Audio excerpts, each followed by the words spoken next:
सो बहुत अच्छा product, lovely lovely lovely production, art design, wardrobe, background score, music, locations, casting, acting, the list goes on and on.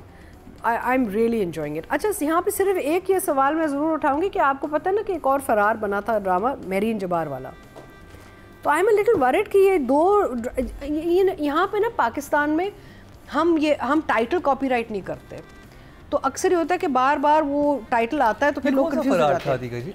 Marine जबार ने एक फरार drama Z5 के लिए आई थिंक बनाया, उसमें मरीना खान भी थी. हाँ, फरार, तो वो भी एक ड्रामा फरार, ये भी टाइटल वही है. So I mean it's not a big issue, लेकिन if somebody is googling up Farar you could be ending up watching the wrong drama then, you know. Anyway, but lovely product, very exciting. And क्या मैं अभी हम writing direction पे जाएंगे तो और बात करेंगे. ये वो 2 डायरेक्टर फार्मूला है, दैट्स वर्किंग वेल. अच्छा, यहाँ पे ये कहना ज़रूरी कि अब तो मुझे लगता है कि मुस्तफ़ा अफरीदी का स्क्रिप्ट आप किसी के भी हाथ में दे दें तो आपको सोना ही मिलेगा. बिकॉज हम तो ये सोचते थे कि सैफ़ी हसन के साथ पार्टनरशिप अच्छी है उनकी, and you know, but here he is working with 2 different directors. तो ऑब्वियसली यहाँ पे एक चीज़ वाज़े हो जाती है कि आपकी स्क्रिप्ट अगर अच्छी हो, अगर वो रिटन आपका जो एक फॉर्मूला होता है, नैरेटिव होता है, वही बुनियाद ही आपकी अगर सही हो तो फिर डायरेक्टर उस पर 4 चांद लगा सकते हैं. और तीका जी, कितनी इंटेंस सिचुएशंस हैं. एक कमरे वो में 2 कातिल मौजूद हैं, एक कत्ल हो चुका है, बग्गी भी उस कमरे में उसी घर में मौजूद है, जिसको देखने के लिए वो 2 लोग आए हुए हैं, और वो आपस में लिंक कैसे हैं, वहां से वो लड़की आ गई है. Every situation is so tense के होगा क्या, बिल्कुल आप एज पे बैठे हुए होते हैं कि अब क्या होने वाला है. हैवी नहीं है, हैवी नहीं है, यानी कि ये नहीं कि यार आई कांट सी. अब हमने सीरीज ऐसे देखी, हम नहीं, नेटफ्लिक्स पे ऐसी सीरीज आती है हम कहते हैं नहीं बंद कर दो यार, इट्स टू हैवी, हाँ, इट्स टू मच, हजम नहीं हो रहा. Yet it is not heavy and हजम हो रहा है, एंड कोई भी ट्रैक मिस नहीं हो रहा. बीच में दानियाल का थोड़ा सा गया था ना बब्रिक वाला कि भाई कहाँ गए, लेकिन actually even he is now come up, एकदम से कहानी दोबारा वापस आ गई, वो लड़की भाग गई उसके साथ ना, इतनी टेंशन है, राइट. अच्छा, एंड देन द वे जो बाली को जो इन्होंने जो मारा है, मैं पिछले हफ्ते नहीं थी, मैंने पूरी 2 पेजेस लिखे थे इस पे, I wasn't here. So and that scene, the way it was performed by Hamza, and the whole idea of how to create and show that murder was fantastic on the चारपाई.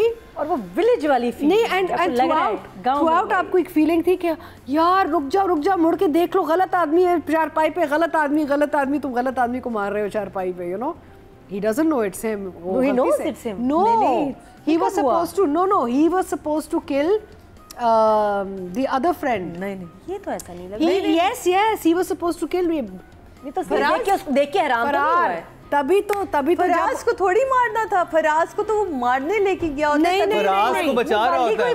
बाली को तो नहीं मारना, बाली को मारना था. फ्लैशबैक में आया था ना, बली आया था. नहीं, I disagree. नहीं, बाली को मारना. Go back and watch that episode again. Oh, I did. Why? Because when he turns around and looks at the चारपाई, he's in shock because he's killed the wrong man. लेकिन वो कभी नहीं ये कहता उसने बल्ली को ही मारना था. नहीं, बाली को ही मारना था. वो शॉक भी होता है, वो समझता है कि नहीं, वो होता है ये, वो समझता है कि फराज को इन्होंने मार दिया है और उसका बदला वो बाली से लेता है. जब उस फराज को देखता है ना, कहता है ओ ये तो जिंदा है. ओ फिर मेरी गलती. I'll watch it again. But the way the scene was done was just the idea, the way it was directed was just so fantastic. And अभी इस दफा भी हमजा का आई थिंक एक ही सीन आया है थ्रू आउट द एपिसोड. 2 खाने वाला 3 सीन थे. वो धागा तोड़ने वाला जो scene, what Hamza is doing that character is amazing. धागे वाली बात पे जाएंगे, उससे पहले जो खाने वाली बात पे जो कैमरा मूवमेंट आया था ना, जो म्यूजिक था, जैसे वो लग रहा था कुछ थ्रिलर देख रहे हो, और वो यूं कैमरा उसके ऊपर जाता है, डायरेक्शन में आ जाता है. ये वही एक्टर कहीं और काम कर रहे हो वो नहीं आता. So you are looking at very intelligent direction also. तो writing and direction is working really well and it keeps you so mesmerised. आपका बस वो आंखें टिकी रहती कि अब क्या होगा. हर बंदे की कहानी चल रही है ना. इवन सोहाइज character is doing so much right now, you waiting कि भाई ये क्या करेगी, बगी क्या करेगी. सो 10 फॉर बोथ. हॉल मिला उनको, एक स्क्रिप्ट मिली उनको, डायरेक्शन मिली उनको, एक एनवायरनमेंट मिला, तो एक्टर्स ने आपको काम दिखाया. अक्सर ये होता है कि अगर आपको एक ओवरऑल एक इन्वायरमेंट ही नहीं मिलती ना, तो आपके काम में भी ना एक कमी रह जाती है, because you just not in the right frame of mind. Actor का ज़्यादातर हम लोग सेंसिटिव होते हैं, जब तक हमें एक ओवरऑल एक मैं हमेशा चीख रही होती हूँ सेट्स पे, माहौल नहीं है, माहौल बनाएं, अल्लाह के वास्ते माहौल बनाएं, because we have to go into a zone, emotional zone, to give you our best. और जब तक आपको वो जोन नहीं मिलता, आपको वो एक जगह ही नहीं मिलती, तो वो जोन हम कैसे एक्टिवेट करें? हमें we need that, we are sensitive. यहाँ पे लग रहा है कि इन एक्टर्स को वो मौका मिला है, वो जगह मिली है, वो स्पेस मिला है जहाँ उन्होंने अपने वो ऑन ऑफ जोन्स किए हैं, and beautiful, and they are very very good artist everybody, but they've also been in other projects where they are not done the kind of work they've done here, you know, because they haven't got the environment.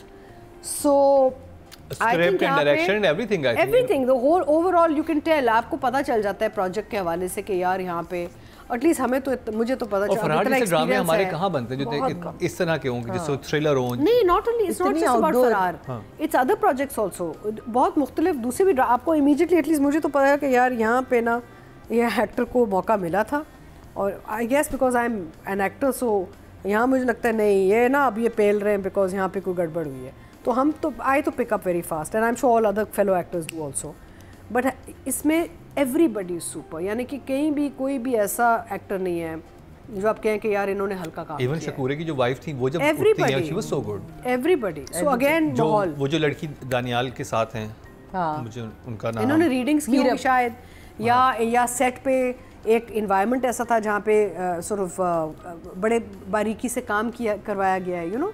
सो ये these are very big. अब आजकल पता है मुकरम क्या होता है, हम set पे जाते हैं असेंबली लाइन की तरह, हम खड़े हैं वहाँ पे जैसे मशीन्स नहीं होती, अच्छा जी चलें आ जाएं लाइनें आए, and I am like but we need to do at least one reading as the cast. So मैं ज़बरदस्ती सबको बिठा के एक रीडिंग करवा के ना पक्का करके फिर मैं कहती हूँ हम डायरेक्टर के सामने जाएंगे, क्योंकि ये डायरेक्टर का काम नहीं है कि वो लाइनें बोलेंगे और आप डायरेक्टर के पीछे लाइनें अपने, ये भी हो रहा है सेट पे। वो लाइन पढ़ रहे हैं और आप रिपीट कर रहे हैं, बोल रहे हैं और आप रिपीट कर रहे हैं, याद भी नहीं करते एक्टर्स। No, it's terrible. अच्छा, बहुत एक्टर्स को स्क्रिप्ट भी नहीं मिल रही होती ना टाइम पे, ये तो अब माहौल ऐसा ऐसे बहुत खतरनाक हो गया है। So actors need a lot of help in trying to do their best. यहाँ पे लगता है कि ये ऑर्गेनाइज ठीक तरीके से था, and I could be wrong, but I feel कि it was they got the opportunity, so I am giving both a 10 for sure. Oh, Suhai और हमजा अली अब्बासी के लिए 10-10, और उन्होंने मेरे ख्याल एक सीन के बाद कहा था कि ये सीन शायद 6 नंबर का हुआ है, लेकिन आपको 10 नंबर ही मिले हैं। हमें पता चल गया था। नादिया खान, अच्छा, पिछले एपिसोड्स में अगर देखें तो हमजा का काम, क्योंकि सीन्स बहुत ज़बरदस्त थे तो उसमें 10 बनता है। उससे पहले फिर बगी सुहाय के भी सीन्स आए थे एक एपिसोड में, ये एपिसोड में ऐसा काम नहीं था कि मैं 10 दूं, इसलिए क्योंकि फिर ये दिल वाली गली के साथ जाती है, ये कर्जे जान के साथ, तो मुझे उस एपिसोड के हिसाब से इनको नंबर देने जितना ये काम था। हाथों पहना हुआ